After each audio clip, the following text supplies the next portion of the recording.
थोड़ो इन इंसाननि खे सम्झण जी कोशिश रखो। काफ़िन जा मैसेज तो मां हर के सां भलो हलियो आहियां, हर के जी इज़त भी कई आहे, हर के खे मदद भी ॾिनी आहे। त हाणे उन्हनि इंसाननि मां असांखे तकलीफ़ूं छो थी मिलनि?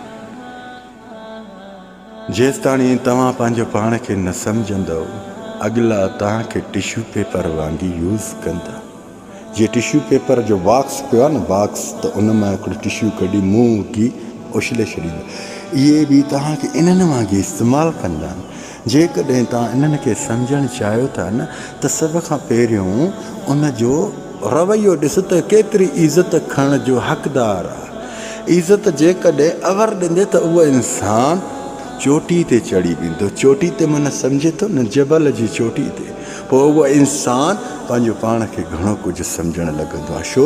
उन इंसानु जेके पंहिंजो पाण खे तव्हांजे आॾो घणो कुझु सम्झणु लॻनि न, रब जी ज़ात जो कसम ग़लति ॻाल्हि नथो कयां, उन्हनि जे घर में इज़त न हूंदी आहे, उन्हनि जी प्लेट ते बि नालो न हूंदो, उन्हनि जो पिंडी ते बि नालो न हूंदो आहे जंहिंमें उनखे घर जा भाती मानी खणी ॾींदा आहिनि। इन इंसाननि खे तव्हां सम्झो था न, तव्हां सम्झणु चाहियो था न।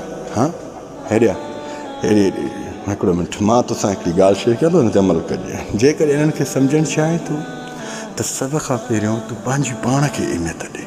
पंहिंजो पाण खे अहमियत ॾींदे न, अहमियत बि अहिड़ी अॻिलनि खां पाण खे घटि सम्झणो अथई। ईअं न त अॻिलो ॿकर आहे त मां वरी उठ थिया, बाबा तूं उन ॿकर खां बि घटि थी, सम्झे न।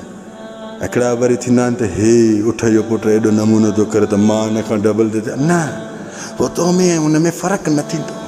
उनखे सम्झण जो मौक़ो ॾींदे न, तूं उनजी इज़त घणी कई आहे, अवर थी वियो आहे। बाल्टी जॾहिं पाणी जे हेठो रखंदे न त बाल्टी भरिजी वेंदी आहे, त पोइ छा कंदी आहे, उहा फर्श खे आलो करे छॾींदी आहे। हाणे उन इंसान खे एतिरी इज़त ॾेई चुको आहे जो इंसान खां इज़त उहा वहे थी त हाणे खणी नथो सघे, तोखे वापसी में तकलीफ़ ऐं परेशानी खां अलावा ॿियो कुझु बि नथो ॾे।